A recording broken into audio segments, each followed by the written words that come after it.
All right, welcome everyone to this event sponsored by the Society of Professional Journalists New England chapter. My name is Jeff Kolb. I am a local TV sports anchor and reporter in Dallas, Texas. Joined here tonight by Iliana Limón Romero. Iliana with us recently named a sports editor for the LA Times, currently the only Latina sports editor at a major US newspaper, an El Paso, Texas native. Iliana joined the Times in March of 2021. Previously, you were a sports editor at the Orlando Sentinel, where you also contributed to the paper's Pulitzer finalist coverage of the Pulse nightclub shooting there. You are also the chair of the Association of the Women in Sports Media and co-chair of the National Association of Hispanic Journalists Sports Task Force. I hope I got that full intro correct.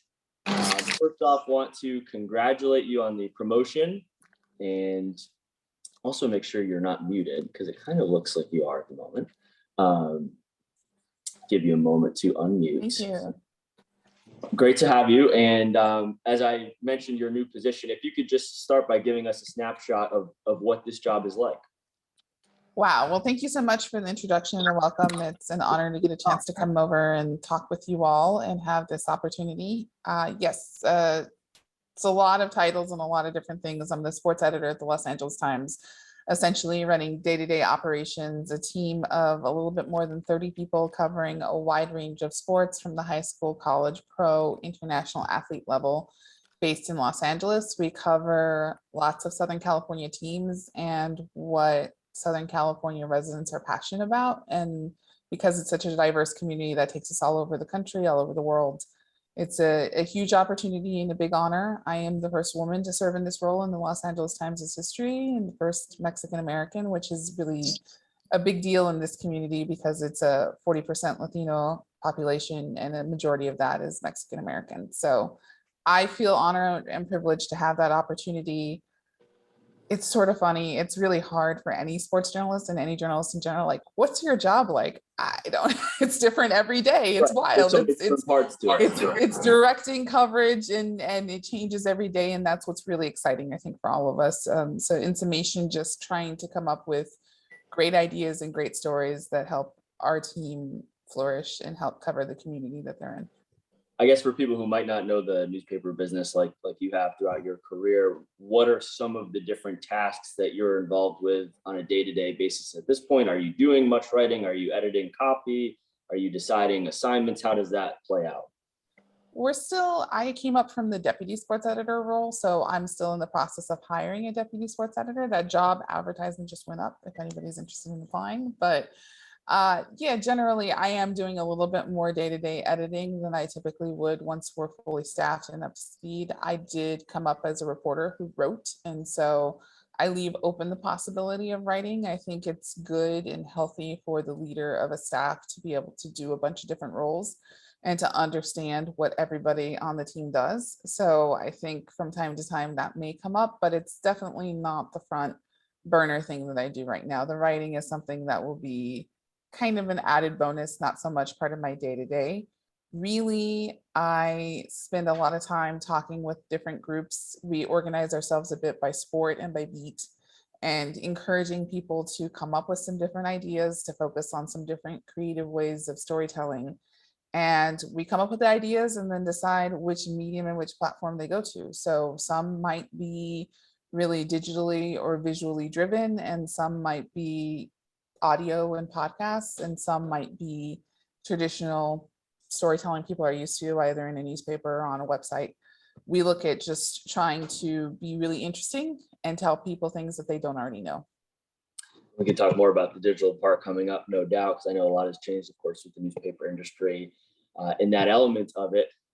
We're here with the New England chapter, Iliana. So of course I have to just get the Boston LA question out of the way. Is there any sports city that LA fans hate more than the Boston sports fan base? No, and there's great concern. Like I really think there's a high concentration of Miami Heat fans here because there's great concern about that title race and where they stand. Like who has more NBA titles is of serious consideration at this point.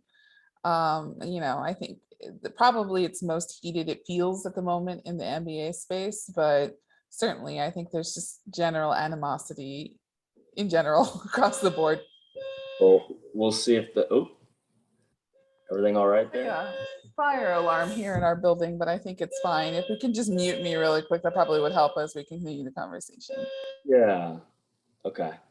Sounds like we've got you muted there for a moment. That'll add to the YouTube archive glory of this. So yeah, we'll see if I'm a Boston fan in Texas now, but from New England. So we'll see if the Celtics can get it together tonight. You had talked earlier on about how much it meant to be a trailblazer with the position that you now have, both as a woman and as a Hispanic journalist. And I'm curious if you could just talk a little bit more about why that means so much to you, and maybe we'll just bear through the fire alarm.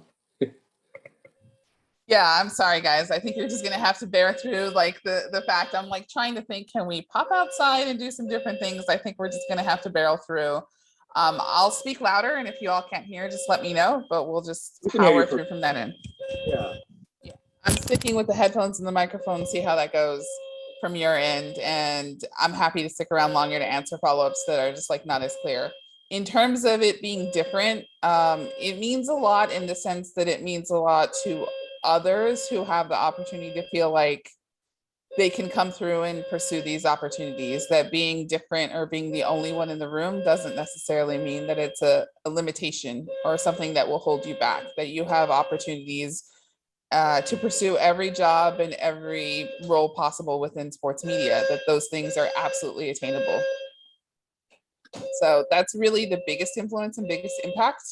And then from there, I think it's just a matter of, from my background, what it means to me, it just means having a voice. I think we all come from different backgrounds, and I value the diversity of a staff in both gender, race, class, ethnicity, the whole background, because I think it influences the kind of questions that you're inspired to ask and how you ask them. I think it just has a really big impact and is a really powerful thing. So for me, I just appreciate having that opportunity to ask those questions, to frame them in different ways, to lead our coverage, and to ask things from a unique perspective. So that combination of making sure that others feel like they have a seat at the table and that they too can pursue these opportunities, and then also representing communities and asking questions that maybe just wouldn't necessarily be asked all the time. Yeah, I'm always fascinated with having these types of discussions about, gender equality, racial equality in these fields over time, and getting, I guess, a pulse from different people like yourself of, do you think that it's gotten easier in some ways to be a woman in sports, to be a Hispanic reporter in sports or news? Because I know you've covered news as well. What's been kind of your view and your scope of how things have developed over time, and it's great to see people like yourself getting a promotion like this, of course. Yeah, I just think that how things have changed and how the access points have changed, I just think that we've continuously worked to bring more and more people into the market and to prove ourselves, to prove our opportunities, and to prove who we are and what we've been able to accomplish. I think just seeing more and more people in these positions has helped a whole bunch, and I think that it's just kind of hard. I never saw this as a self-limiting thing, and I know there certainly have been hurdles, and there's certainly been sexism and racism and different things that you've run into, but I've never let it be a priority or slow me down. I also know that that comes from a really fortunate and privileged background. Look at that. Finally reducing that. I know that it's a privilege not to be in that kind of position where you feel like you're getting, it's a privilege to be in that position where it doesn't dominate and really disrupt you from doing your job. I have spent a lot of time counseling and helping others who it's been much more disruptive for, but in my particular position, I'm really grateful for the mentors from all backgrounds that I've had who have helped me really focus on setting aside some of those things that did flare up and minimize them, and be able to just kind of power through and focus on it. So in some ways, it just doesn't feel like something that was going to hold me back, or didn't feel like something that I particularly had to overcome. I suppose the most troubling thing about it is that, like, I'm the only Latina sports editor in a major newspaper in the US. That's unfortunate. That's not something that you want to continue. And I'm working toward trying to change that. Yeah, no, hopefully more and more women and Hispanic journalists will follow. in your footsteps here. One thing that I picked up on that I appreciated from your journey that I don't share in my journalism journey is that you kind of had your eye on this profession, I think, from a young age. I was more of the athlete that went through college and saw his athletic dreams wither away and said, let me stick around, let me stay involved from the journalism side. But your family, right? You had family that owned a newspaper in Mexico, and that's sort of what sparked your interest in this career, right? I think you're on mute. Sorry. So there we go. Sorry. There. They really, yeah, I think I didn't decide like that young that I was for sure going to do it. It was like, oh, that would be cool. I think what really, my family had sold the newspaper by the time I was growing up, but we still got a chance to tour a paper. I think more than anything, they made it seem like a great and honorable profession to be in. Like it was a good thing to be a journalist, which given our climate right now is not always something that people feel and not a widely shared sentiment. So it was a lovely way to grow up, a lovely way to feel supported and to feel like, I had that going for me. So I think more than anything, it's just that encouragement. I was a curious kid. I asked a lot of questions and I love to read. So these things started to coalesce. My dad played high school basketball and I played high school basketball. I like sports, but I generally was just curious about everything. I think that's been the secret to the success of my career in part was being really curious and then listening. So that intersection was big. I would say that, just going into high school and going into college, like I hoped that it would be a possibility, but I wasn't sure. I had like lots of things that I was interested in pursuing. I think law school could have been a thing or other things could have happened, but I was really grateful that everything came together and that this, opportunity really continued to present itself. I got to try my hand at it. I really enjoyed it. And I worked with a lot of people who were really patient as I put in a lot of work to get better at it. It wasn't something that was just instant success. Yeah, and we might have some young journalists here, and that kind of leads right into what I was about to ask you next, which is, I think when you start out in this field, whether it's on the print side, the radio side, the TV side, you have to have those moments where you build some confidence that, hey, I can make it. I can get to a position like being sports editor at the LA Times. And maybe this is a tough question, like what I asked you about, what do you do in your job? Because it's like here you are in the moment, and it's hard to maybe kind of step back and look at it. But what can you say about kind of those moments early on in your journey? Because I know you moved around the country too for your career, about how you built confidence that you could climb the ladder like this. Yeah, I think first of all, like I said, it was early on my family supporting that pursuit and feeling that that was a good thing. I grew up in a community with two newspapers, so just being exposed to those and reading those, like that was another great thing.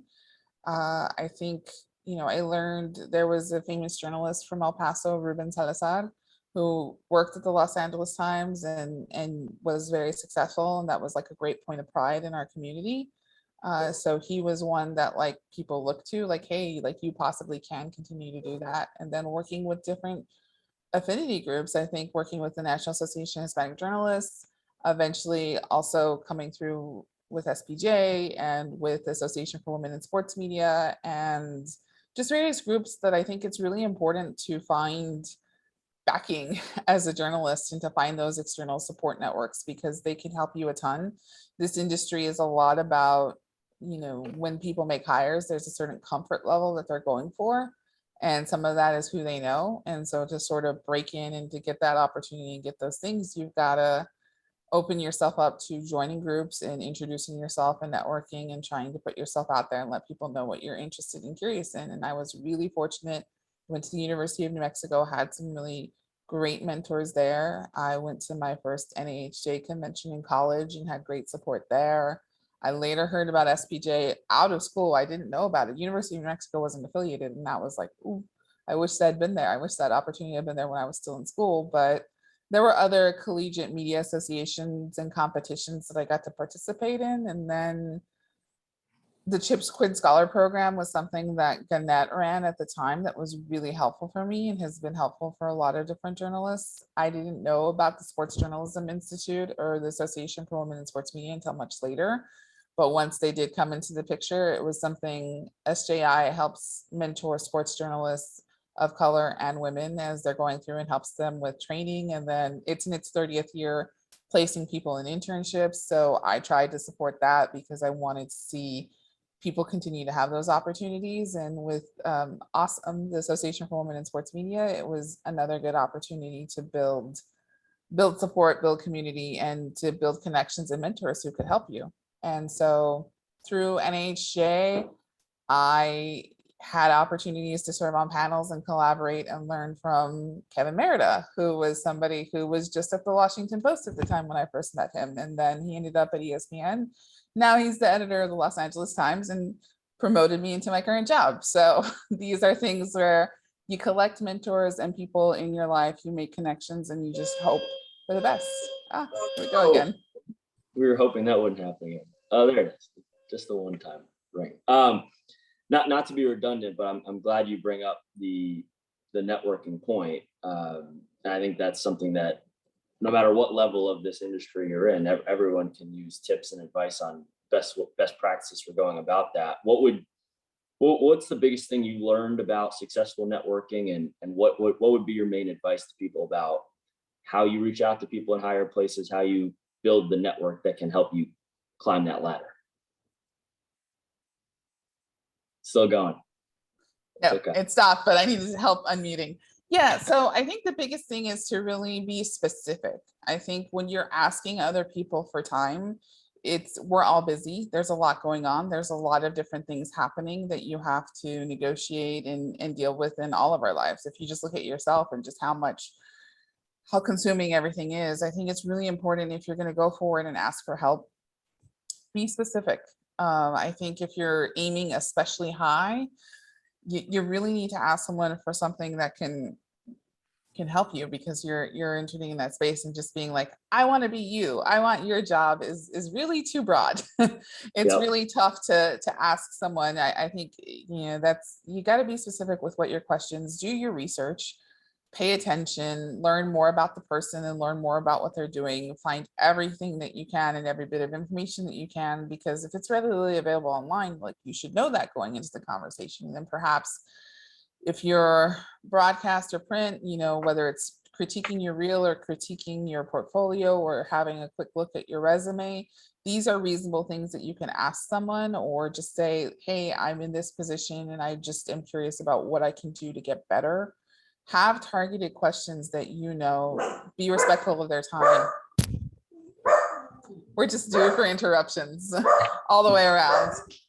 2 dogs and a fire alarm. I really appreciate your patience, guys. This is part of the pandemic work from home situation. So thank you for that. But yeah, no, generally, I think that's the biggest takeaway that I've heard from everyone.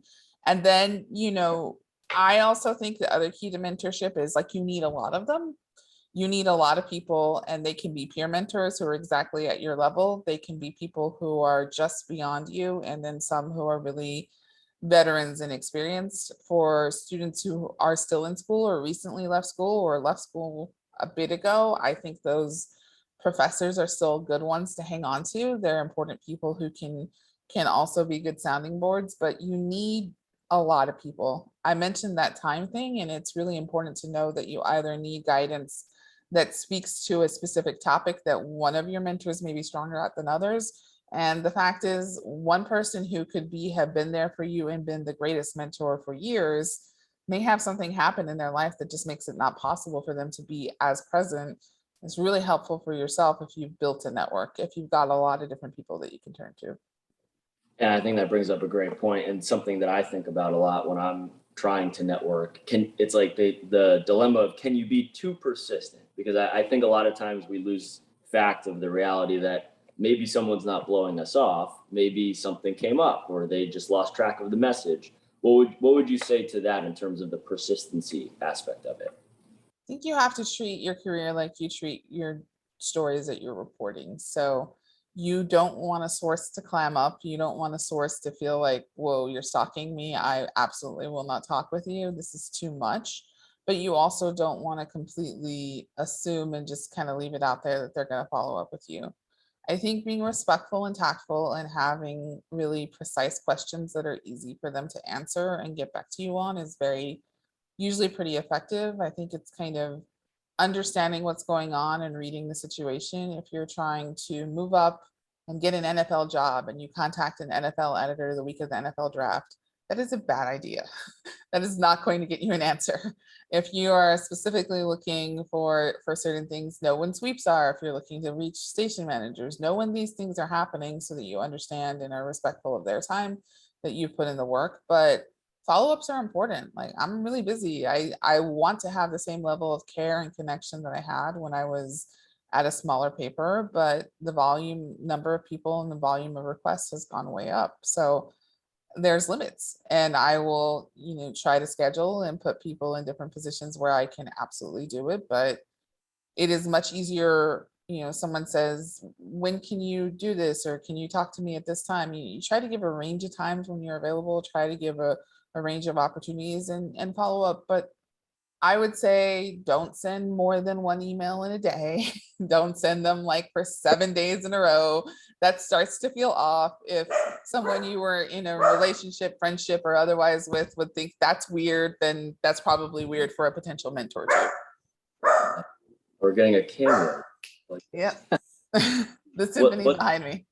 Okay. I want to do a hard pivot. I know we're both sports people, but I want to ask a couple of non-sports questions. We obviously know the big story right now is the aftermath of this Uvalde, Texas shooting, which was so terrible. I personally, early in my career, covered the aftermath of Sandy Hook, and that will always stick with me. I want to ask you some thoughts about this, both personally and professionally. You're, like I mentioned, from El Paso. There was a really horrible shooting at a Walmart there just a couple of years ago, where 23 people lost their lives. You also, as I mentioned, while you were in Orlando, you covered the Pulse nightclub shooting. Yeah. Personally, how do you process these types of events? And then what stuck out most to you about professionally covering something like the Pulse nightclub shooting?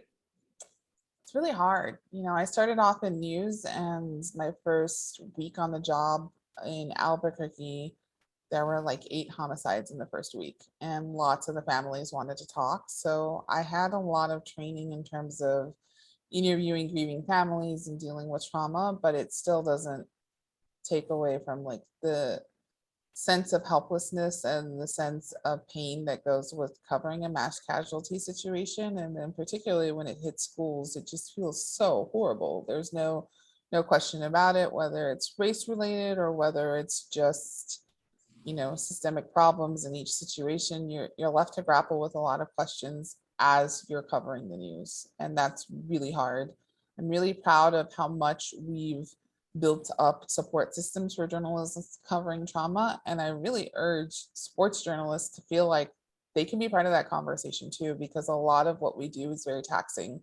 A lot of coverage can include coverage of sexual assaults, of sexual violence, of all sorts of things that are really traumatic and difficult. So it's a lot. The way I personally processed, I heard about the shooting, that it was at a school and that it was bad. My husband happens to work from home, and so I talked with him immediately, and we started discussing what we were hearing, fears and concerns, anxiety, knowing the ethnic population of the town, the hearing that it was an elementary school, hearing that it was grades 2 through 4. It just, that sinking feeling and that dread, this is going to be really bad.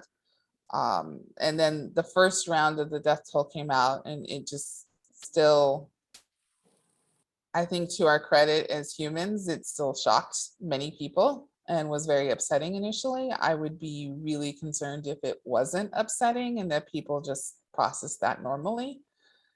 I called our columnists, our lead columnist, Bill Plaschke here at the Los Angeles Times, and said, I'm starting to see some sports figures start to tweet about it. LeBron James is in our market. He said something. I said, I'm not telling you to write something, and I don't know what you should write, but I would like for you to be open to the possibility of writing something here, because I think he hadn't heard the death toll, and I told him, and he was shocked and upset. And I said, well, a lot of people probably are, so consider whether there's a space for us here. And he's like, I don't know, it's sports, like, does it make sense? I was like, let's see what people do, pay attention. We knew that it was likely that Steve Kerr was going to say something. Like, there was just, that was what you expect from him. he was very, very strong and emotional and tapped into a feeling I think a lot of people felt, journalists and non-journalists alike. And so Bill said, okay, yeah, I feel like I have an angle and that I can definitely write something. I do feel like I can push, and I was really proud to work with him on that. I think you want to help, and there's so little so many of us can do. So I do think that journalists having an opportunity to tell part of the story respectfully, like to be part of coverage of what reactions look like or how we cope or how people understand things, I think there's value in that.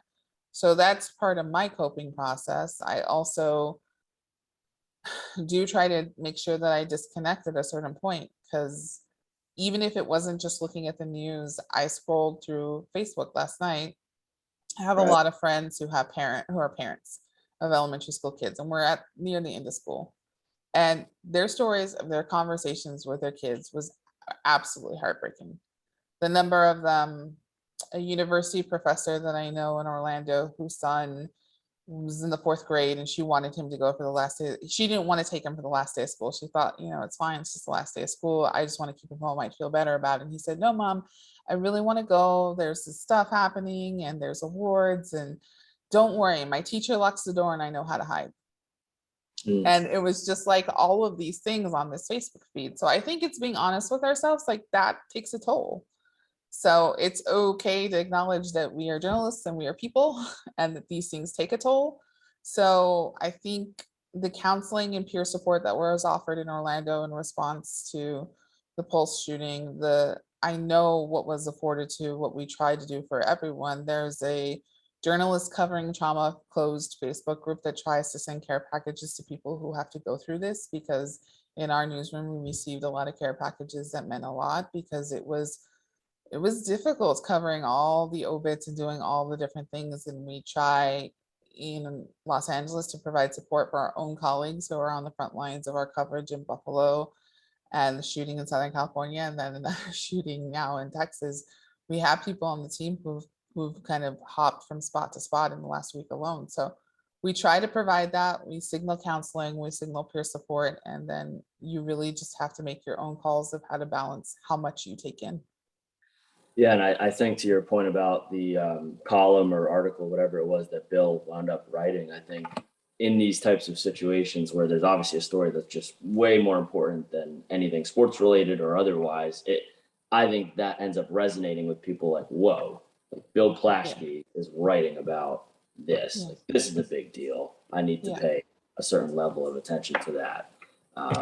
And but yeah, to your point, I mean, yeah, I remember, like I said, I covered Newtown, I covered Sandy Hook, and that was, it was a process to process that. And it's good to see, like you're saying, that there are resources there for journalists. Because I think a lot of times we try and just be tough and don't take that time to mentally heal from some of these things. I don't know if was there something else you wanted to add on that? Yeah, it looks like we have a question from Mike Fink in the chat. On a related note, it's been hard to write about sports and other topics since the shooting. How do you cover sports or any other topic without feeling numb to the situation? I really think the staff that I lead, I take it on a case by case basis. There's a lot of parents on my team at the times, and just a lot of people who generally, because if you're a good journalist, you're probably pretty empathetic. You listen and you care and you pick up cues. And as a result, you're more likely to be saddled with hard feelings about these things and more likely to be saddled with grief and sadness. And that is normal. That is important to acknowledge, that it is okay to feel not great about it.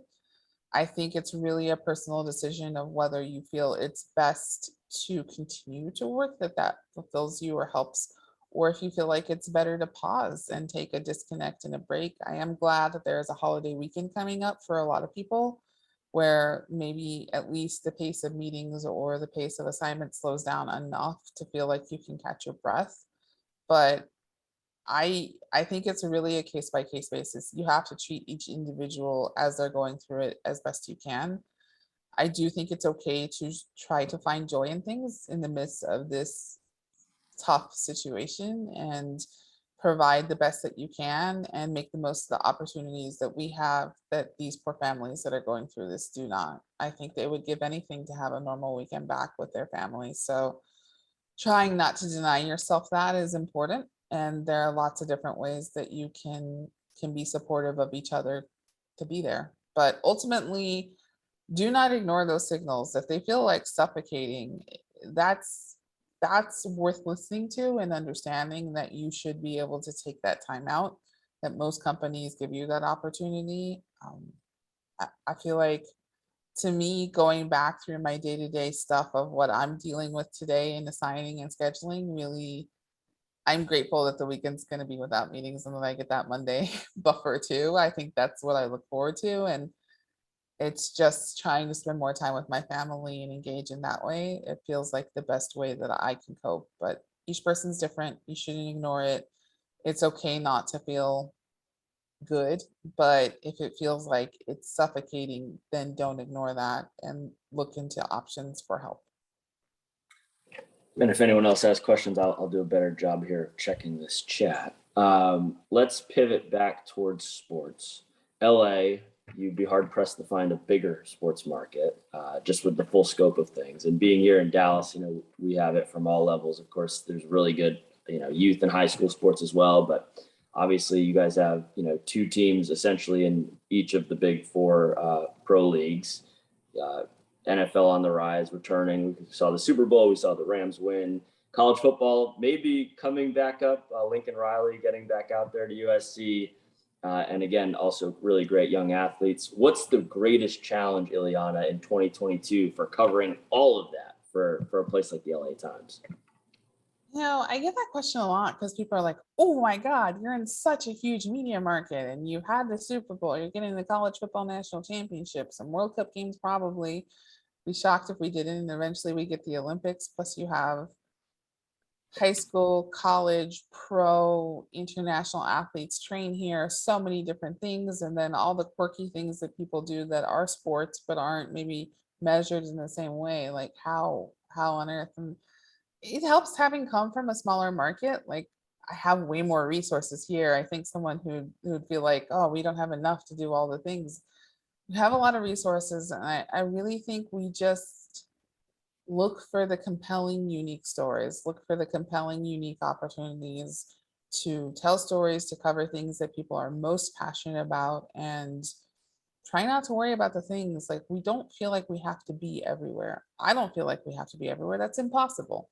I can say it's mathematically impossible to be at every single sporting event in Los Angeles with a staff 4 times what I have. It wouldn't be possible. So you can see that point, you don't worry about it, and you do your best to highlight great stories, highlight people doing amazing things, and then fill the needs and interests, that are sort of driven by what our audience tells us they're clearly got a huge appetite for. But it doesn't feel daunting or overwhelming. I think it's exciting that there's so many different opportunities and so many different platforms, but lots of people are coming into our market to cover these things. Lots of people are compelled by them. So to make it distinct, to tell something different, to give something to people that they don't already have elsewhere, that's a higher bar, and it's a much more narrow focus, and it's just not as difficult to feel like, okay, we're going to do that.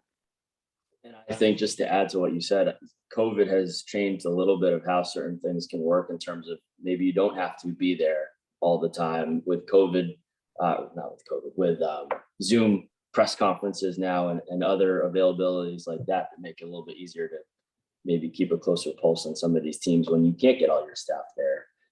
And I can certainly relate to coming from the smaller market ranks where you're doing everything from the TV side. You had the camera and you were doing all the editing and writing, producing and whatnot. As you work your way up and have some more resources, hopefully that helps even when you're dealing with a larger sports market to cover. We'll go back to the questions here. One from Rebecca Aguilar.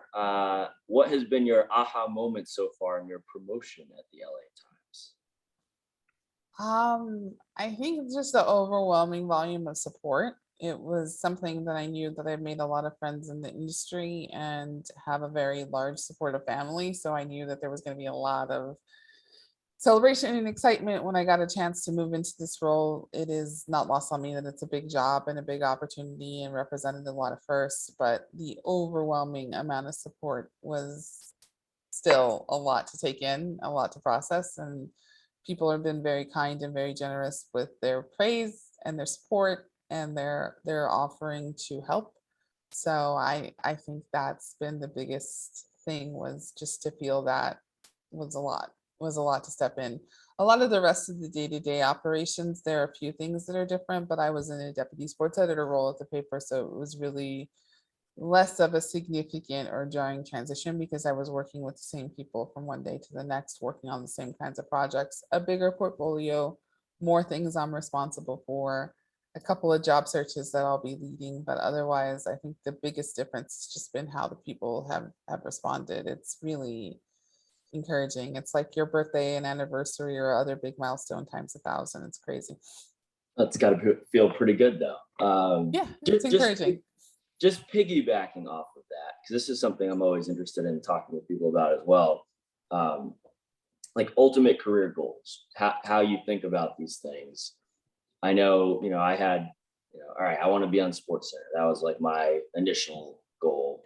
And over time, maybe those things can change as you learn more about the industry and things, really weird things like having a work-life balance that don't exist in your 20s, Is this your dream job, or how have your dreams changed over time?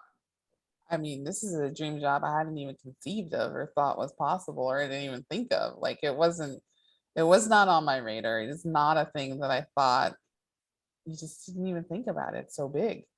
So I think, yes, the dream jobs change over time. The things that you're pursuing and the things that you're interested to change over time.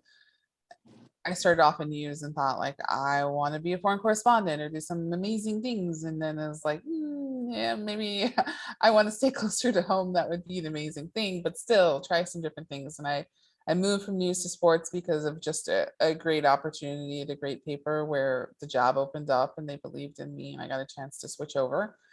And that was really exciting. I am very curious about everything around me, and I am very fulfilled by new ideas and telling stories in my community. So I'm typically am not the first to look up and say, I want that job and then that job and then that job. It's just never been my approach. So, I'm open to possibilities and always networking because our industry is unstable. So I want to build relationships and know that I have, a path if something unfortunate happens or if some jobs change or conditions change where it's just like not a pleasant work experience. But really, my aspiration was just to be in a supported, fulfilling work environment where I could do good work and help tell the best stories.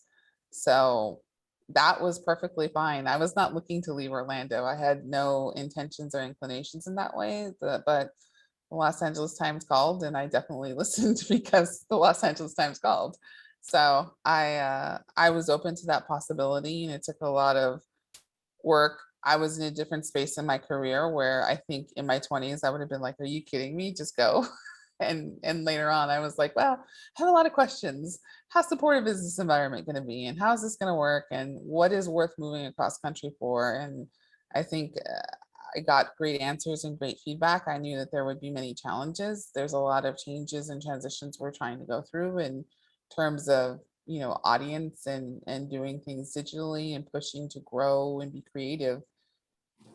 It's a different environment and landscape than it once was in newspapers 5, 10, 15, 20 years ago. So there's changes that have to be accounted for and energy and ideas that have to be brought in to help continue to build on the success of an elite institution that I joined. But they call, that's amazing. But in terms of my long-term goals, I don't often think about that. I want to be just excited about the work day to day, and I think I very much am right now. And you mentioned sort of the state of the newspaper industry and the change, and that's something I certainly wanted to ask you as someone on the inside. It's funny. It feels like we've been talking about the change of the newspaper industry for, I feel like, a couple decades now, in terms of like the dramatic change of going digital and um, trying to monetize the website and paywalls and all of these things. here you are, you've still been a part of these different newspaper teams that are winning awards and, up for Pulitzers and things like that. What's it been like to see the development over the course of your career, and what are maybe some of the next adaptations and changes that you could see coming? I mean, I think it's really easy to just look at how we all consume what we do. Now, we're hyper consumers because we're journalists by our nature, so we're going to consume a lot more. But generally, looking at ourselves, our friends, our family members, and how they consume information, if we're being honest, it's changed a lot in the last few years. And so I want to do the best journalism and tell the best stories where people are at. Like, I want to get it in front of people in these different ways. And that has changed. That has meant someone who came in not really thinking about being on camera a whole lot had to get used to being on camera a whole lot, because that was just like a natural evolution for journalists. That also meant being comfortable learning a whole bunch of different skills and how to balance them. But it's also fun if you can open your mind to that. It's also fun to be creative and to try different things and to connect with people, surprise them, and make them feel like they just can't miss this. Like, this is very exciting. And this is something that, given all the opportunities of all the things that they can watch or read or listen to or go do, given the fact that after, the worst and the toughest of the shutdowns of the pandemic, people are back outside, given all these options, what can we do that is fun and creative and different that keeps them engaged? That's exciting to me. It can be looked at as a headache. It can be looked at as something that's really dismaying because it's not what it used to be. But I just think it's fun. It's a new opportunity. It's something different that you get to do and get to try. And if you can sort of try to imagine these things that will, just capture people's attention and capture the pulse of what they're interested in. That's, like I said, that's very exciting. These are stories at the heart of it. At the heart of it, it's the original journalism and the original human stories and storytelling that's really driving a lot of it. What's next? I think obviously we're going to be surprised by what's next. I think that's the question. And hopefully it's just something that we haven't come up with. And it's going to require some innovation and some new approaches to continuously being where, like I said, readers are at and where readers are going, where our audience is at and where they're going. Separately, I do think as we continue to emerge from the pandemic, just like a dollars and cents approach, I think a lot of legacy media will be looking at live events, of leveraging sort of the names of who we are and what we do, and the authenticity of hosting panel discussions and hosting conversations like this and hosting bigger ones in that nature, of just providing that kind of access and opportunity to share our knowledge and share what we bring to our communities. Going into those communities and doing those different things, listening to people and engaging and interacting, hosting these kinds of things, I think are probably a growing revenue stream for most media outlets, and also just important to us, reminding people who we are and that we are of the community and that we care about the community. So I think if I had to say a very specific question, that would be it. But more broadly, like how we do what we do, I mean, I didn't know about TikTok 5 years ago. So those things exist. I didn't know about a lot of different things. I swore when I got my first few cell phones and people started streaming more things on them, I was like, I would never watch TV on that. Look at my TV size. Why would I do that? Now I do. So it just changes, and we'll all learn and grow together. Yeah, and I think what you said about meeting people, I think you said meeting people where they're at. I mean, that just first thought in my mind is obviously social media and how we adapt the print side where you are at, the TV side, radio side as well. I have many more questions I can ask you, but I want to get some from the chat. My favorite question so far, can we have Mookie Betts back? No. I knew the answer to that. No. No. They squandered that one pretty good. And Xander Bogaerts will probably be next. Ed Guzman asks, you changed jobs in the middle of a global pandemic. How have you navigated this remote hybrid Zoom reality when you're in such an important leadership role? How do you engage your staff? I think it's being patient and understanding what we lost. Like the idea of working side by side in the full shift, like you lose a lot. Newsrooms were fun at its most. Like, I think newsrooms and, TV studios, other places, like, yeah, eat together, you tell jokes together, you riff ideas together. Sometimes they're good places, sometimes they're not good places. Like any workplace, like there's pros and cons to it, but generally it's like an idea space. It's an opportunity to collaborate, and good things come out of that. And we lost that collaborative space. We set up Zooms and we have lots of conversations, and we try to do what we can to duplicate that. I think my training in Florida was immensely helpful because I was started as a college editor over two markets, the Sun Sentinel and the Orlando Sentinel. So I had reporters all over the state of Florida. So I had to be communicative and responsive. I had to take a lot of phone calls, and I had to spend a lot of time investing in making sure that I was checking in with people and that I was available to them to offset that distance. So I had some comfort level with that. And then the staff that I supervised in Orlando when the pandemic started, we had some people who were single. And the early part of the shutdown, it's easy to forget, like that was a hard lockdown. And to be single in that kind of environment was traumatic for a lot of folks. It was hard on a lot of folks who have families too. There was a lot of anxiety and a lot of fear. So we had frequent full team, all hands on deck Zooms.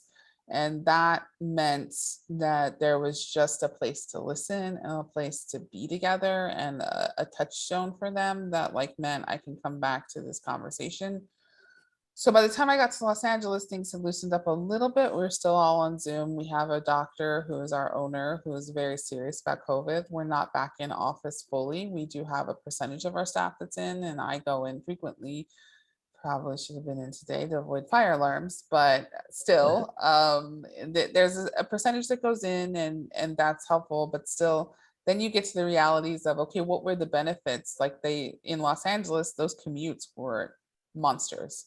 So the fact that they're able to spend more time on work, spend more time collaborating with each other, and spend more time, just not driving and not spending money on gas is like not an insignificant thing. So we work to bridge those gaps. We do those Zooms. We are working to meet up in person as much as possible organically, like going to games, going to different events.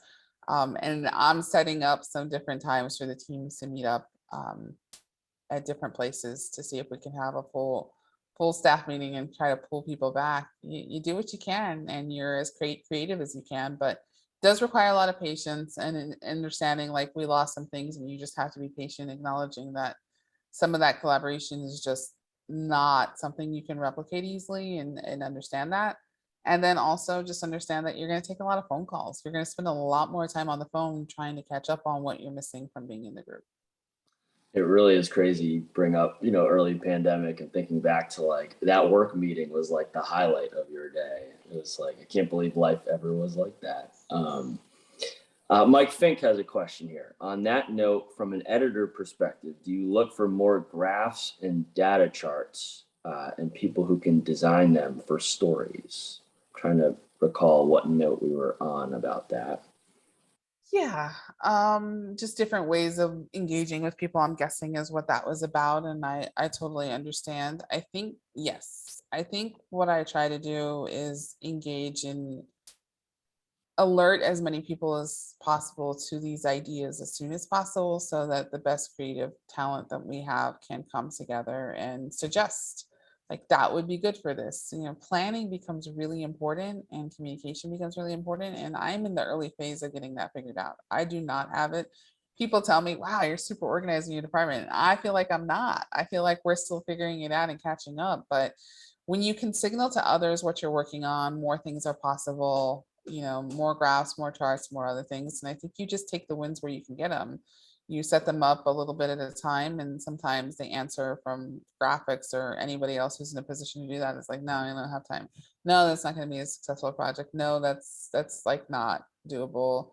No, I don't know if it's going to be worth that effort to pull that off. Yeah, we're on a different video project. We're going to pass on that one. You have to be just as relentless as we ask our reporters to be, and just be like, okay, no, fine, work around it, do the best we can, do the best presentation we can, take things into our own hands when it's possible, and when it's not, just keep pitching, keep pitching, keep pitching, keep pitching, and keep trying different things. It's not always going to be yeses, but the goal is to say that, like, what I loved about walking into a newspaper newsroom when I still walked into one was that like every day was a clean slate. Like if yesterday was terrible, that's okay. Today could be awesome. Like there's a full range of possibilities and new opportunities and new stories for which to pitch trying that. But I think you have to keep trying, even in the tiniest of markets and the places where it feels like it's impossible. You just keep trying. You keep trying different things and accept that it's not going to be great every single day. But if you don't keep trying, then you can't have those moments where it all comes together. If you have one that comes together and it looks really great and everybody had a good experience on it, they're more likely to want to come back together and keep doing it. So And as we're talking about these graphs and charts and stats and other illustrations for storytelling, it kind of just brings up to my mind how much there's been, I think, more convergence of different types of media at our various different organizations, whether it's TV with the digital aspect, or a newspaper like the LA Times with the video aspects and the other online aspects. How have you seen that change? How much more staff is there working at the LA Times doing video stories and doing graphics and online elements?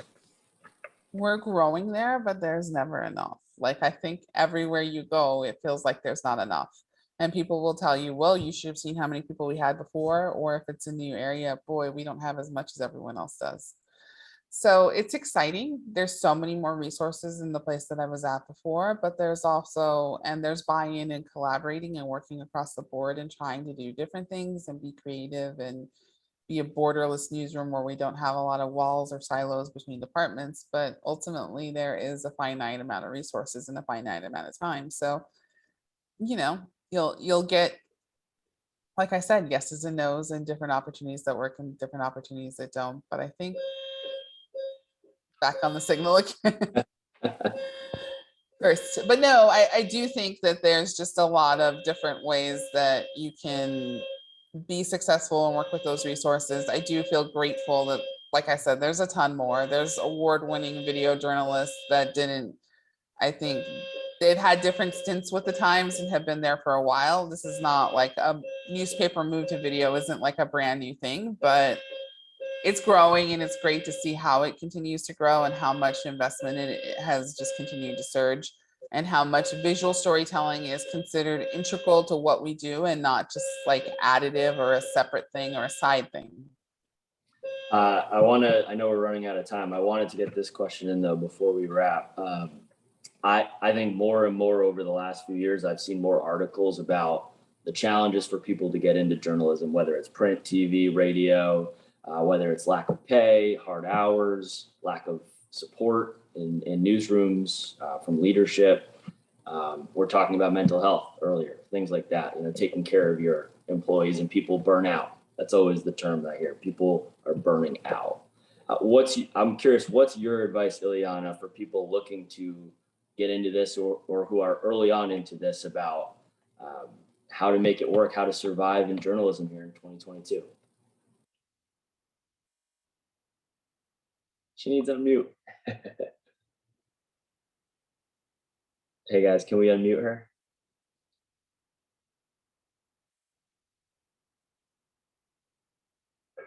We'll get you on in a moment here. Let's see. All right. Hey So there. simultaneously the dog barked, it wasn't unmuting, and the alarm was still going, and then all of it stopped. So we're in good fortune and good luck. Yeah, so I think these are challenging things. There's like no one perfect answer for anything. I would say for students and for people who are early in their careers or feel stuck in their specific market, we talk about mentors. We talk about finding connections, putting yourself out there, saying what you're looking for, pushing relentlessly to trying to find people and say, what can I do to be better? How can you help me take this next step? I will do anything. I will push to build my portfolio. What are the different ways that I can do it? What gaps are missing? How do I find my point of entry in?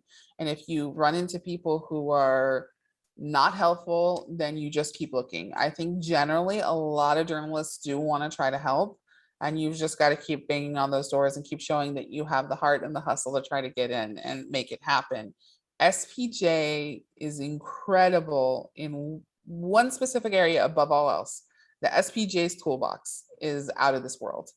Like, this is traditionally a student area at times, but in terms of professional development or skills that you could have, there is nothing on its level of number of resources that are available to members in terms of training, tutorials, other things that you can do. If you are stuck and you are looking for ways, you have to, what we asked people when sports were completely shut down in the pandemic, when so many things were just not going well. Sorry, guys. When things were not going well, you pushed to say, like, how can I train? What can I do? What classes can I take? What tutorials can I take? How do I do and show I'm pushing to get better? I can distinguish myself. I can push. I can fight. I can work on these different things. So I'm not saying that all the answers are there in that space, and that, you know, there are specific mental health challenges that come up that I think we have to acknowledge. There are significant barriers and hurdles that just exist that are very difficult to navigate. And at a certain point, even the people who I champion and hope for and try to provide all the resources that I mentioned for, sometimes they have to say, like, I can't keep pushing and trying to keep doing this. I understand that there could eventually be a breakthrough, but for right now, for myself and for my family, it's just not possible. I hope we reduce that substantially. I hope we are able to do that, but I leave open the possibility that, like, I'm not saying this is an easy industry. I'm not saying that it isn't hard. Like, that may become reality for some people. I hope as they take that break and transition out, that they look at coming back. That is always possible, that you can go into other industries and still come back to journalism and come back to it fresh when you're ready. I hope that people don't give up, because I think we need space for all of those voices. But, you know, I think if you really want it and you feel like you're not at that tag out moment, there's organizations like this, there's mentors that you can seek out, there are ways that you can push, there are ways that you can push your portfolio and get better. And I have seen people go from nothing during the pandemic, nothing in their reel, nothing in their portfolio, fight and claw and use all of those resources and eventually get full-time jobs and be successful. So I know it's possible, but it's not the easy path. You want to go get it. I co-sign that. Last question. We'll end on a light note from the chat. What's your dog's name? There's two. Okay, so this is Atticus. He's mostly quieter, except when he gets riled up by his sister, the smaller one, Scout. And they are usually very quiet, so I did not mind having them in today, but the combination of the alarm and the people who are dealing with the alarms going off falsely outside just got them very excited. So you all got a chance to see a different workplace. Maybe this can be the first clip of a burgeoning social media account for the two of them. Who knows? So yeah. So Atticus and Scout, say thank you for being patient with them while they chimed in frequently during this chat. Well, this has been great. Iliana Limón Romero, again, thank you so much for your time. Make sure you give her a follow on Twitter at @LAT_Iliana. And it was so great to chat some journalism, some sports, and some life with you tonight. Thank you, guys. Thank you for all you do, and take care. Thanks, everyone.